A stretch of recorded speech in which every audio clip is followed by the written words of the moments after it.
우리 2019년 기말부터 한번 보겠습니다. 자, 관할 한번 1번부터 36번 먼저 풀어보겠습니다.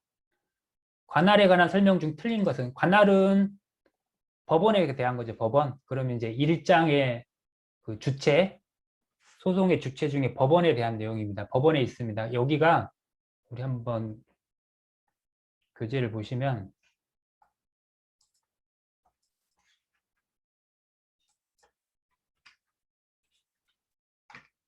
소송의 주체 법원에 대한 건데요. 이 1번 문제는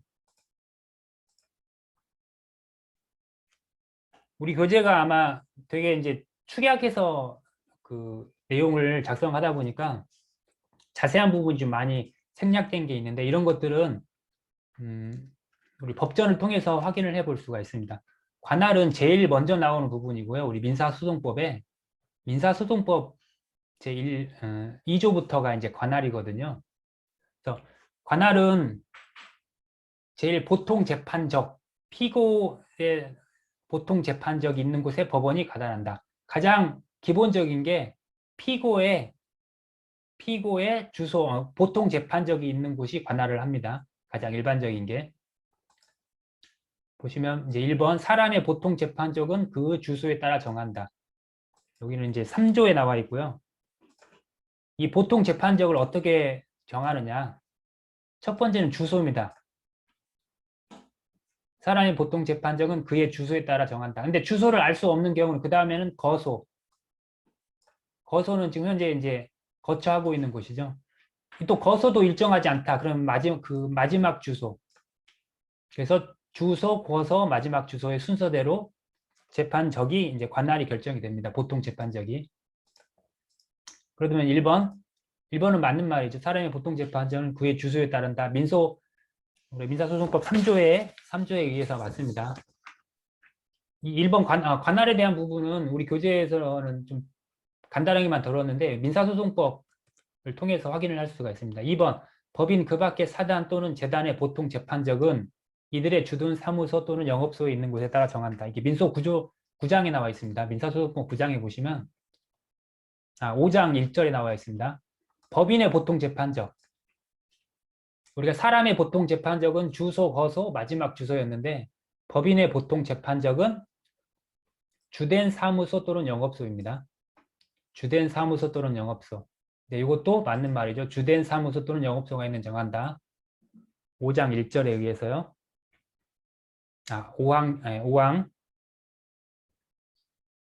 5조 제1항에 의해서. 3번.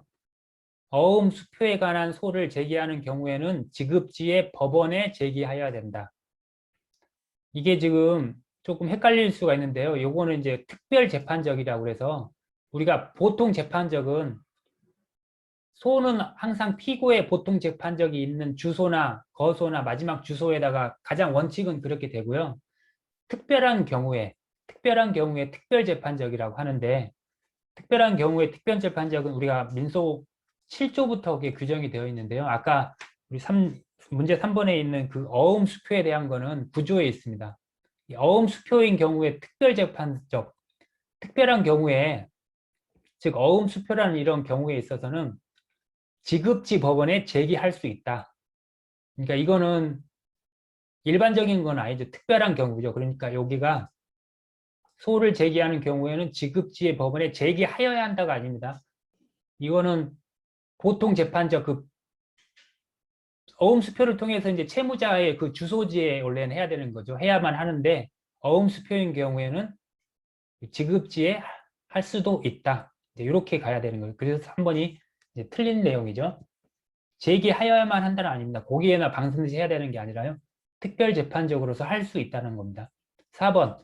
대한민국에 주소가 없는 사람 또는 주소를 알 수 없는 사람에 대하여 재산권에 관한 소를 제기하는 경우에는 청구의 목적 또는 담보의 목적을 압류할 수 있는 피고의 재산이 있는 곳에 법원에 제기할 수 있다. 이건 재산권에 대한 부분인데, 요거는 민소 11조에 나와 있습니다. 이것도 특별재판적, 피고의 주소지, 피고의 보통 재판적에 해야 되는 게 가장 원칙이지만, 지금 이런 경우에 대한민국에 주소가 없는 경우, 또 알 수 없는 경우, 이런 경우에는 그 재산권에 관한 소인 경우에는 피고의 재산이 있는 곳에 있는 법원에 제기할 수 있다입니다. 특별하게 할 수 있다.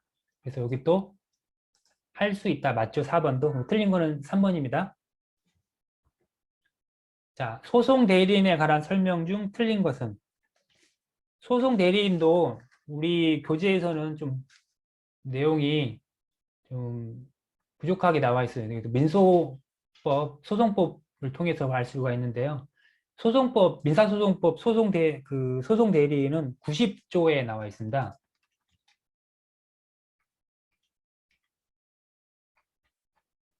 자, 보시면 소송 대리인의 범위가 나와 있거든요. 그래서 요 90조에 나와 있는 걸 통해서 우리가 문제를 풀어볼 수가 있는데요. 자, 1번. 소송 대리인은 위임을 받은 사건에 대하여 반소, 참가, 강제집행, 가압류, 가처분에 관한 소송행위 등 일체의 소송행위와 변제의 영수를 할 수 있다. 이제 90조 제1항에 나와 있는 내용이죠. 위임받은 사건에 대하여 반소, 참가 이런 것들을 일체 소송 행위와 변제의 영수를 할 수 있다. 자, 90조 제1항에 나와 있는 내용이고 맞고요. 자, 2번 당사자의 사망 또는 소송 능력의 상실, 당사자인 수탁자의 신탁 임무 종료된 경우에는 소송 대리권을 소멸한다. 자, 요거는 그 밑에 95조에 있습니다.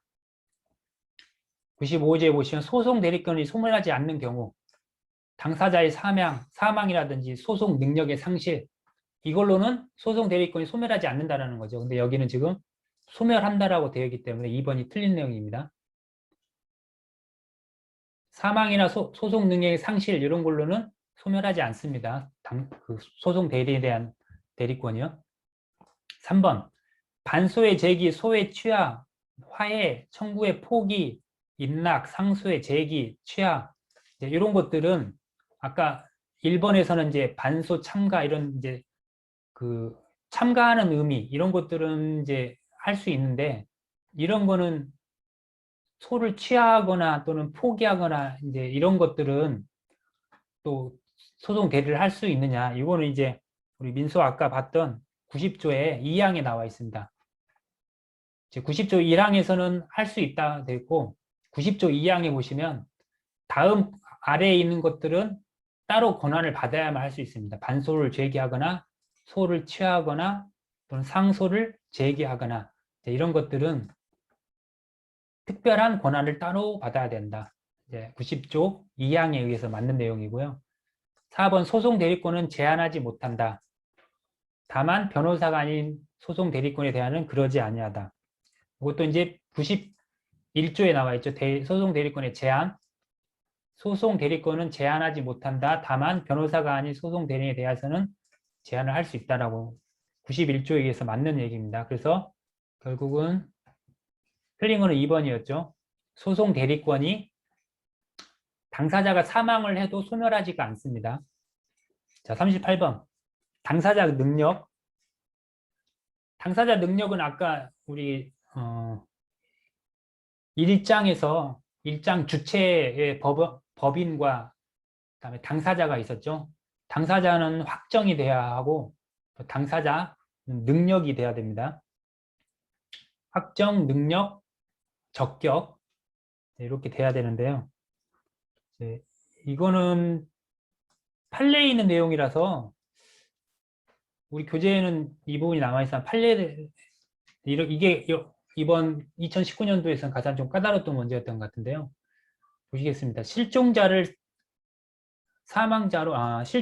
당사자로 한 판결이 확정된 후에 실종 선고가 확정되어 그 사망 간주의 시점이 소제기 전으로 소급하는 경우에는 이게 당사자 지금 소송을 하고 있는 당사자가 있는데 이 사람이 실종 선고가 확정이 되면은 실종 선고는 이제 5년이 되면 5년이 되는 그 해에 실종 선고가 확정이 되면 사망으로 간주가 되거든요. 이럴 때 그 사망 간주의 시점이 소를 제기하기 전으로 소급하는 경우에 이 판결도 소급하여 당사자 능력 없는 사망한 사람을 상대로 한 판결이므로 무효가 된다. 이게 우리 교재에서도 살짝 나와 있는데요. 21페이지 한번 보시면은요.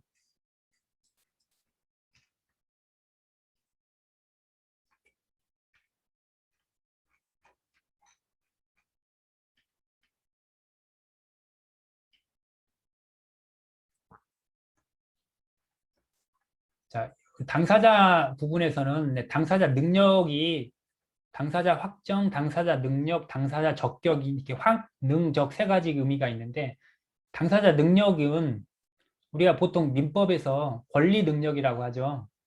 민법에서의 이 권리 능력과 대응하는 개념이거든요.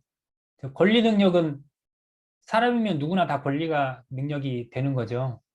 반대로 이제 행위 능력은 일정한 행위를 요건으로 하고 행위를 할 수 있는 요건을 갖춰야만 행위 능력이 인정되는데 행위 능력은 뒤쪽에 가서 소송 능력에서 다시 보겠는데 행위 능력은 우리가 제한 능력자, 미성년자라든지 한정치산자, 그러니까 피한정 후견인 이런 사람들은 제한 능력자, 행위 능력이 제한을 받지만 그 권리 능력은 모든 자연인, 법인 다 권리 능력을 인정을 받을 수가 있죠. 그래서 이 당사자 능력은 민법에서 이 권리 능력과 대응하는 개념입니다. 그래서 자연인, 법인 모두 권리 능력이 인정이 되고요. 다만 여기 범위 중에서 법인 중에서 여기 한번 읽어보겠습니다. 법인이 파산되거나 파산 선고를 받아도 청산과 파산의 목적 범위 안에서 권리 능력이 있으므로 당사자 능력이 있다. 현재 파산이 돼도 법인은 권리 능력이 있습니다. 다만 이 청산 절차가 이미 이제 파산이 완전 확정이 된다는 얘기. 청산 절차가 완전히 종료되기 전에까지는 법인도 당사자 능력이 있다는 얘기고요. 자, 그리고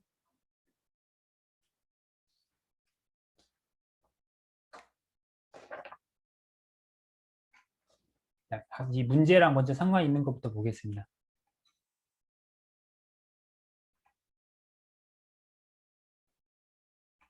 자, 21페이지에 그 사례 위에 한번 보시면 부재자나 실종자를 피고로 하는 소송이 계속 중에 이들에 대한 실종 선고가 확정된 경우에는 소 제기 이전에 사망한 것으로 되어 사망한 사람에 대한 소를 제기한 것으로 보는 것이 아니라 실종 선고의 소급표가 제한되어 실종 선고는 이제 만 5년이 되면 실종 선고가 확정이 되면 만 5년이 되는 그 시점으로 자동으로 소급해서 사망으로 간주가 되거든요.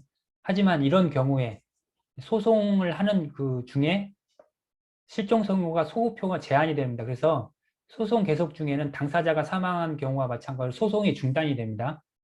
그리고 이제 그 상속인들이 그거를 수계를 받아서 계속 소송을 진행을 할 수가 있는 거고요. 그래서 문제에서는 무효가 되는 것은 아닙니다. 소송이 중단이 되는 거죠. 그리고 2번은 법인 아닌 사단에 있어서 구성원이 없게 되었다 하여도 막바로 그 사단이 소멸하여 소송상의 당사자 능력을 상실한다고 할 수 없고 청산 사무가 완료되어야 비로소 당사자 능력이 소멸하는 것이다. 아까 우리가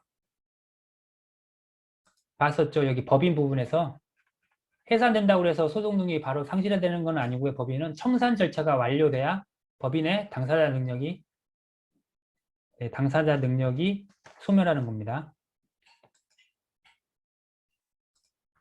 그리고 3번 소송 계속 중에 어느 일방 당사자의 사망에 의한 소송 절차 중단을 관가하고 변론이 종결되어 판결이 선고된 후에는 적법한 상속인들이 수계 신청을 하여 판결을 송달받아 상고하거나 또는 사실상 송달을 받아 상고장을 제출하고 상고심에서 수계 절차를 밟은 경우에도 그 수계와 상고는 부적합한 것이 되므로 각하해야 된다.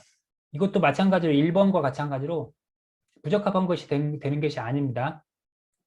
1번에 있는 그 실종 선고가 확정되어 있다 하더라도 그 상속인들이 수계를 받아서 진행을 할 수 있는 것처럼 이 3번도 마찬가지입니다. 당사자가 사망에 의해서 소송 절차가 무효가 되는 게 아니라 그 수계 절차를 밟으면 합법화되는 겁니다.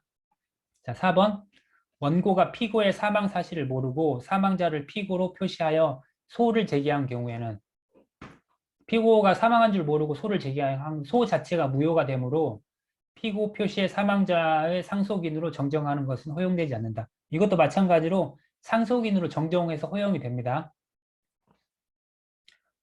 요거는 한번 판례를 제가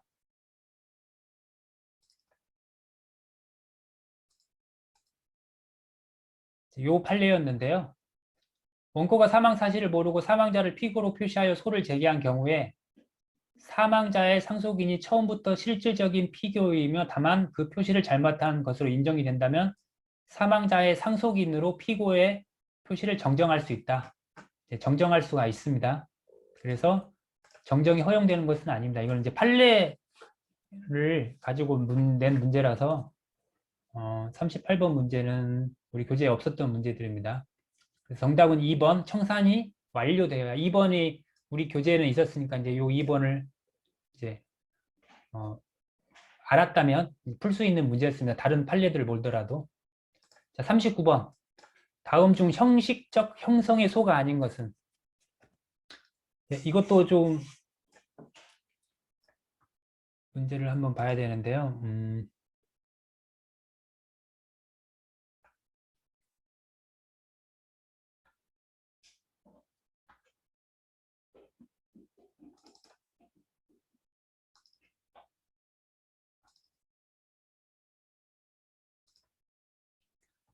그 소송의 종류 중에 이행의 소가 있고 형성의 소가 있고 그리고 확인의 소가 있습니다. 세 가지가 이행, 확인, 형성 이렇게 세 가지가 있는데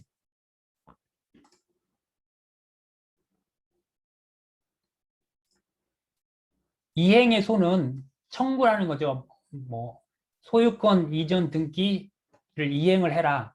이렇게 우리가 일반적으로 알고 있는 이행의 소 또는 금전 지급 대여금을 갚지 않았을 때는 대여금 지급 청구의 소송, 그래서 대여금을 지급하라, 또 이행하라, 이렇게 판결을 구하는 거를 이행의 소라고 하고요. 이행의 소는 당연히 재판이 끝나고 확정이 된다면 집행의 문제가 남아 있습니다. 그냥 바로 되는 게 아니라 집행 권한을 통해서 나중에 민사 집행을 통해서 집행 권한을 가지고 집행에 이제 그 문제가 남게 되는 거고요.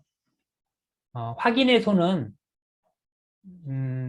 마찬가지로 이제 그거를 확인하는데 현재 상태가 예를 들어 채무 부존재 확인의 소처럼 누가 원고가 피고인 나한테 돈을 갚으라고 갑자기 얘기하면서 대여금 청구 소송을 했을 때 나는 빌린 게 없는데 내가 빌린 게 없는데 이게 채무가 없다라는 걸 법원에 확인을 구할 소가 이제 확인의 소입니다. 그게 보통 채무 무존재 확인의 소. 그래서 법원에서는 뭐 채무 뭐 이행하라 이렇게 재판이 나오는 게 아니라 뭐 채무가 없다 이렇게 없는 걸 확인한다 이제 이렇게 판결이 나거든요. 이걸 확인의 소라고 하고요. 형성의 소는 권리가 변경되는 것들. 형성의 예를 들어 이제 공유물 여기에서 나오는 형식적 형성의 소는 어떠한 권리 변동을 원하는 그런 소송인데요.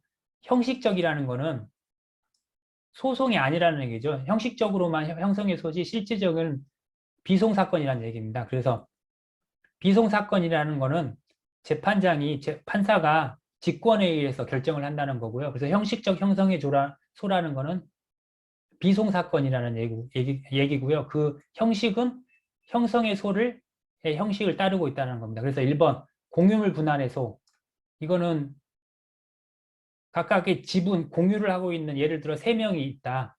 A, B, C가 한 토지에 대해서 각각을 공유를 하고 있다. 지분을 3분의 1씩 했을 때 A라는 사람이 이거를 분할을 하고 싶은 거예요. 그러면 A라는 사람은 그 공유자인 B, C를 에 대해서 공유물 분할의 소를 제기할 수 있고요. 이때 판사는 A라는 원고가 원하는 대로 그거를 분할을 해주는 게 아니라 직권으로 그냥 분할을 합니다. 이 공유물 분할의 소도 그래서 사실은 형성의 소의 형식을 띠고 있지만 실질적으로는 비송사건입니다. 법정 지상권이 성립한 경우 그 지료를 결정하는 소 이것도 마찬가지로 법정 지상권이 성립한 경우에는 지료를 얼마로 할 건지 그거를 결정을 해야 되는데 그 소도 마찬가지로 원고가 소송을 했을 때 원고가 원하는 대로 소송 그 지료를 책정해 주는 게 아니라 판사가 직권으로 하는 겁니다. 그래서 이것도 형식적인 형성의 소로서 비송사건이고요. 경계 확정의 소, 내 땅의 경계가 어디인지를 확정을 해달라 했을 때 마찬가지로 이것도 법원에서 직권으로 하는 거라 형성의 소를 형식적 형성의 소로서 비송사건입니다. 하지만 주주총회 결의의 취소의 소, 이거는 소송이죠. 법원에서 직권으로 하는 게 아닙니다. 그래서 정답은 3번입니다. 그렇게 구분을 하시면 되고요. 자, 40번 당사자 적격. 당사자 적격을 한번 볼까요?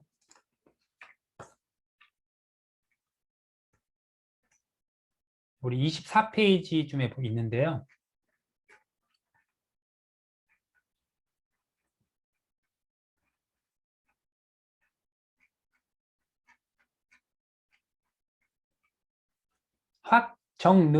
당사자가 확정이 돼야 소송이 되고 피고가 누군지가 확정이 돼야 되는 건 당연히. 그다음에 당사자가 능력이 돼야 되는 거고요.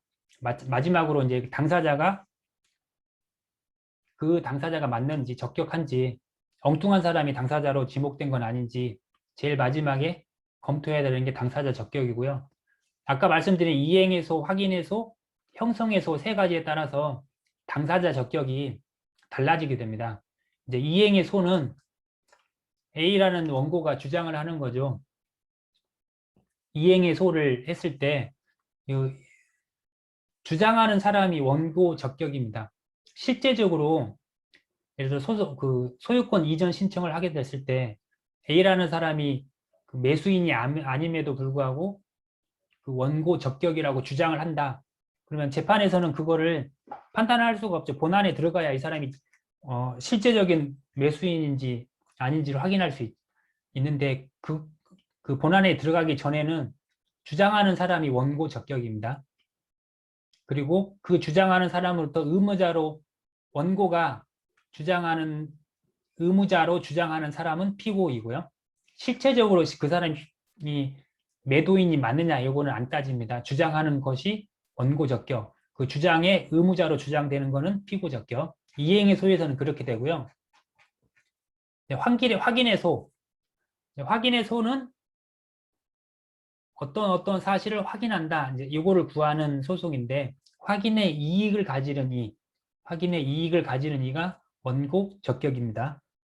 예를 들어 채무 무존재 확인의 소에서는 채무가 없다라는 것을 주장하는 사람, 그 이익을 갖는 사람은 채무가 없다라고 주장하는 사람이죠. 그래서 그 사람이 원고 적격인 거고요. 그다음에 형성의 소는 법률관계 변동을 효과를 원하는 사람, 그 이익이 있는 자가 정당한 원고인데 여기서 이제 형성의 소는 형성권의 행사를 권리자의 누구누구를 상대로 제소할 것인지 실제법상에 이미 다 규정이 되어 있는 게 대부분이라서 그 규정이 되어 있는 사람이 원고 적격, 피고 적격, 당사자 적격이 됩니다. 자, 이 부분을 한번 문제를 풀면요. 이행의 소에 있어서 원고 적격은 자기가 이행 청구권을 가지고 있다고 주장하는 자가 가지고 맞습니다. 피고 적격은 원고 적격을 가지는 자에 의하여 의무 이행자라고 주장된 자가 갖는다. 네, 맞는 말이죠. 그 주장하는 사람, 원고라고 주장하는 사람이 원고 적격이고 원고가 피고라고 주장하는 사람, 그 사람이 의무자이라고 주장되는 사람, 그 사람이 피고 적격이고요. 자, 확인의 소에서는 확인의 이익을 갖는 사람이 원고 적격, 형성의 소에서는 이미 다 규정에 정해져 있습니다. 그 사람이 원고 또는 피고 적격. 고유 필수적 공동 소송이 있어서는 이제 고유 필수적 공동 소송이라는 건 뭐냐면요.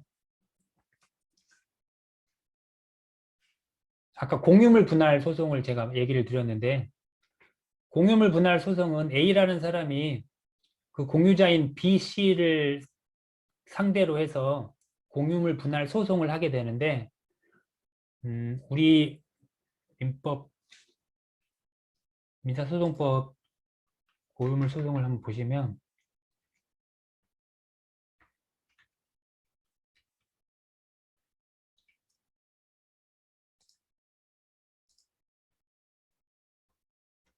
자, 필수적 공동소송 여기 한번 보시겠습니다. 67조 보시면 소송 목적이 공동소송인 모두에게 합일적으로 확정되어야 할 공동소송인 경우에 공동소송인 가운데 한 사람의 소송행위는 모두의 이익을 위해야만 효력을 갖는다. 제가 아까 공유물 분할 소송처럼 어떤 한 사람의 그 주장이 모두에게 효력을 미치는 겁니다. 그 공유물 분할은 A, B, C라는 그 공유자들이 다 효력을 미치게 되죠. 이 사람들은 이제 필수적 공동소송이라고 하는데요. 자, 여기에서는 여러 명의 공동으로 원고가 되거나 피고가 되지 않아도 당사자 적격 흠결의 문제는 생기지 않는다. 이게 틀린 문제입니다. 반드시 여러 명이 원고가 되거나 피고가 되어야지 그 당사자 적격이 맞지.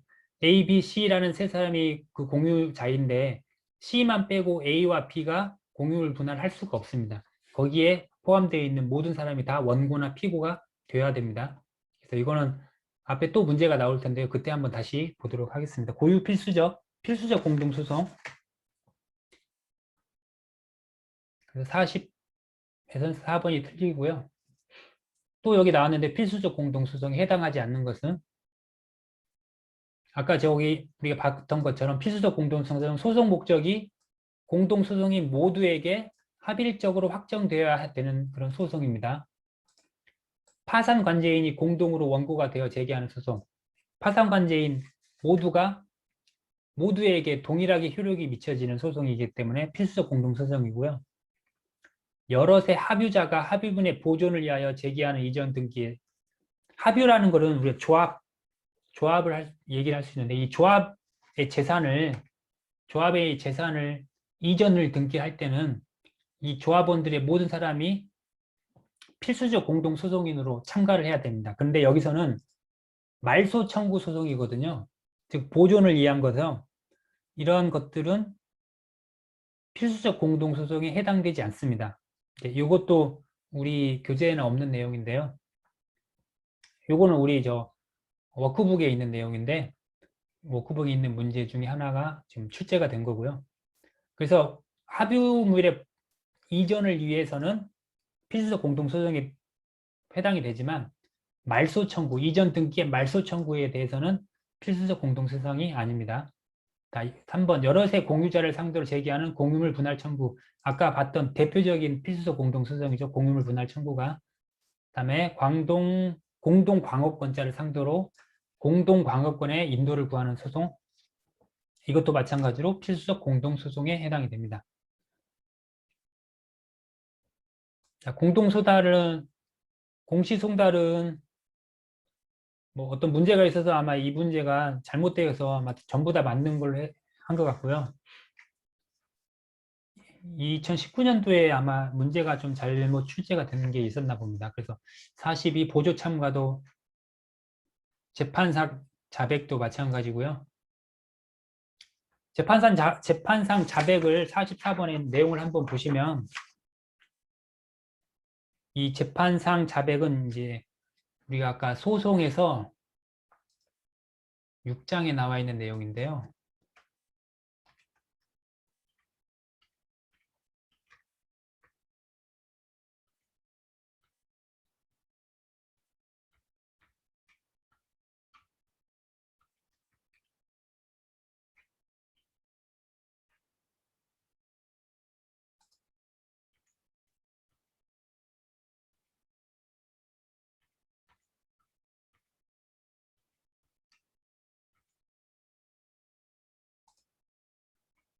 불요증 사실이라고 그래서 그 전에 여기부터 한번 볼까요?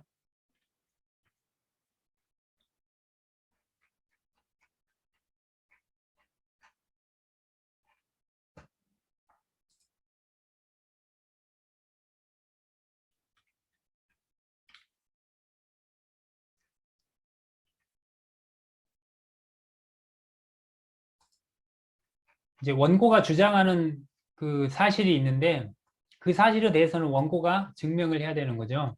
그래서 그 원고가 증명의 대상은 사실이고 사실만을 증명의 대상으로 삼아야 되는데 여기에서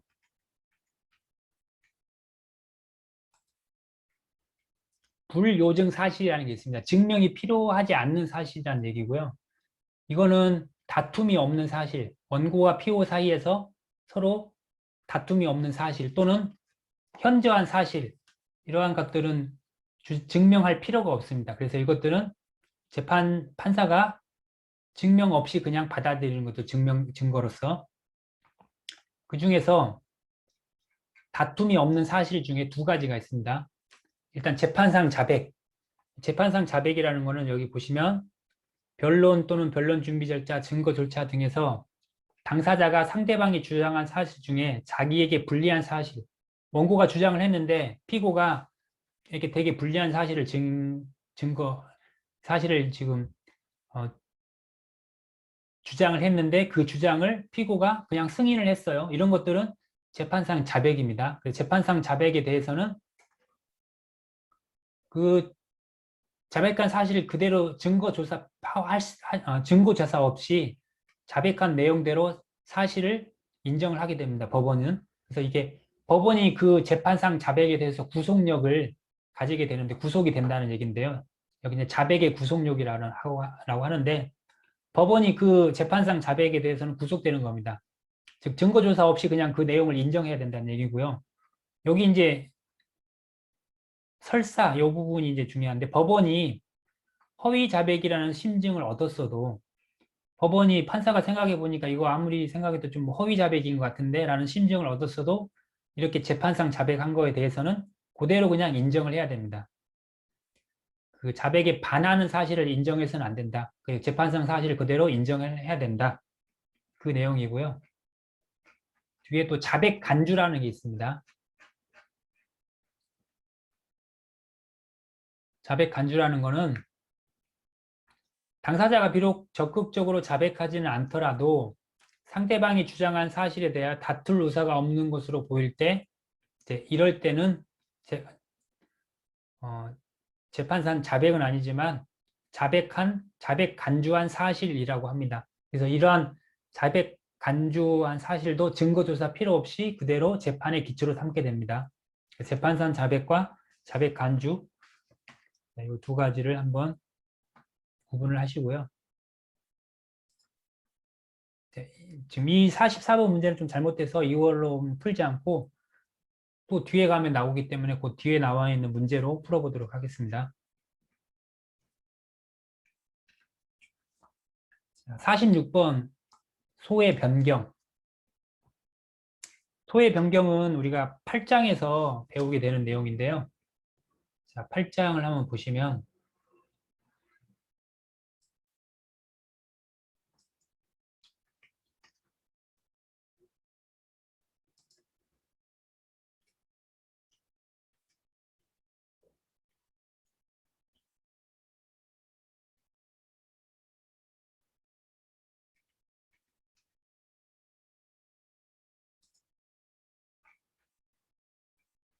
193페이지 하단 쪽에 있는데요. 소의 변경이라는 것은 이제 청구의 변경이라고도 하는데 아까 소는 우리 소송의 주체는 법원과 당사자가 있고 객체는 소송물이라고 있는데요.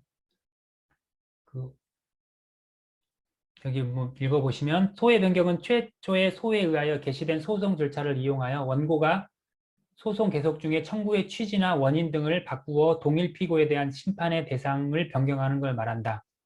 넓은 의미에서는 우리가 법원하고 당사자 그 소송물이 있는데 소에서는 이런 것들을 다 바꾸는 거를 변경하는 것들을 다 소의 변경이라고 하지만 여기서는 뭐 법원이나 당사자들은 동일하다고 하고 여기서 소의 변경은 이 청구 소송물만 바꾸는 것, 소송물을 바꾸는 것을 소의 변경이라고 우리가 좁은 의미로 얘기를 하게 되고요.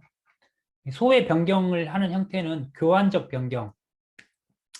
A라는 청구 취지를 소송을 하다가 B라는 소속물로 바꾸는 경우, 이런 것들을 교환적 변경이라고 하고요.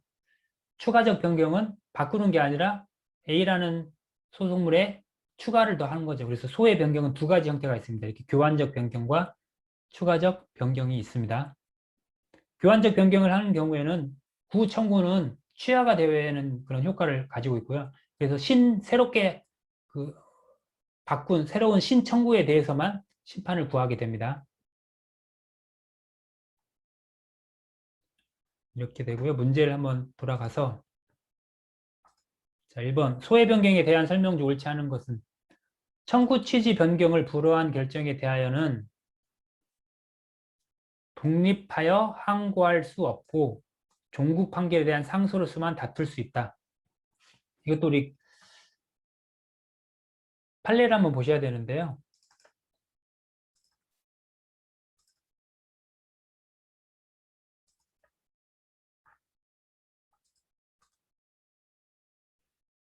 요 판례가 지금 현재 1번 문제에 해당되는 건데 청구 취지 변경을 불허한 결정에 대해서는 소 변경을 지금 불허했습니다.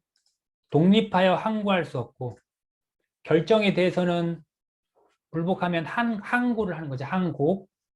하지만 독립해서 항고할 수 없고 종국 판결에 대한 상소로서만 다툴 수 있다. 그래서 1심에서 청구 취지 변경 불허했으면 이제 뭐 항소나 항소를 통해서 다툴 수 있다는 얘기죠. 항고를 못 한다는 얘기입니다. 그래서 1번은 이제 맞는 얘기고요.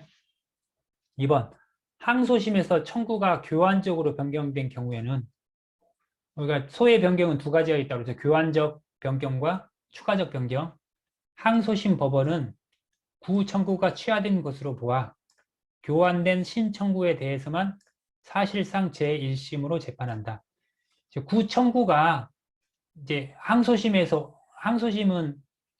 1심 재판에 대해서 불복을 해서 항소심으로 왔는데 여기에서 항소심에서 청구를 교환적으로 변경을 하면 구 청구가 확정이 돼서 항소심으로 왔는데 그 구 청구를 바꾸고 새로운 청구로 바꾸면 그 1심에서 했던 그 청구가 다 없어지는 경우가 되고요. 이때 항소심 법원은 신청구에 대해서 새로운 재판을 하게 되는 그런 것으로 볼 수가 있는데요. 그래서 이제 1심 재판을 새롭게 한다라고 우리가 볼 수가 있습니다. 그래서 2번도 맞는 얘기고요. 우리 이거는 해당 판례가 있습니다. 이것도 한번 보시면 청구의 교환적 변경은 기존 청구의 소송 계속을 소멸시키고 구 청구를 소멸시킨다는 얘기고요. 새로운 청구에 대하여 법원의 판단을 받고자 하는 소송법상 행위이다.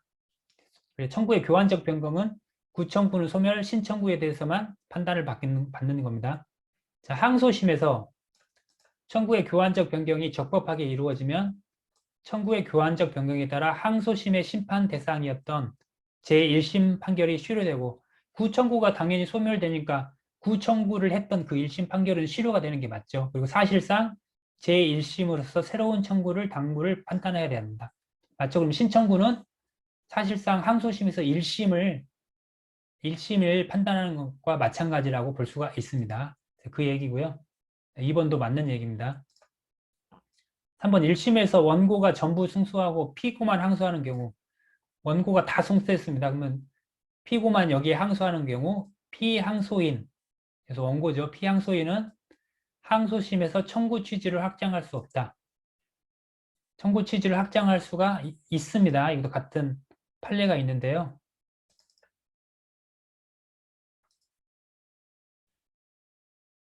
자, 요 판례인데 1심에서 원고가 전부 승소하고 피고만이 항소한 경우에 원고는 항소심에서 청구 취지를 확정할 수 있습니다. 원고도 청구 취지를 확장을 할 수가 있다. 청구 취지를 확장한다는 얘기는 청구 취지를 추가한다는 얘기입니다. 그 추가적 변경입니다. 그 얘기고요. 그래서 3번은 틀린 얘기입니다. 이것도 판례에 대한 거라서 판례를 어느 정도 좀 알고 있어야만 풀 수가 있는 문제입니다. 자, 소장에서 심판을 구하는 대상이 불분명한 경우 이를 명확하게 하기 위하여 청구 취지를 보충, 정정하는 것은 청구의 변경에 해당하지 않는다. 청구 취지를 보충하거나 정정하는 것은 청구의 변경, 소의 변경이 아닙니다. 청구의 변경에 해당하지 않습니다. 그래서 옳지 않는 것은 3번. 원고도 1심에서 전부 승소했더라도 항소심에서 청구 취지를 확장을 할 수가 있습니다. 자, 47번 통상 공동소송은 아까 우리 봤던 필수적 공동소송에 그 대비되는 소송입니다. 여기도 문제가 좀 잘못돼서요. 48번은 채권 민사 집행이고요. 여기까지가 이제 2019년도에서는 민사소송법이었습니다. 그래서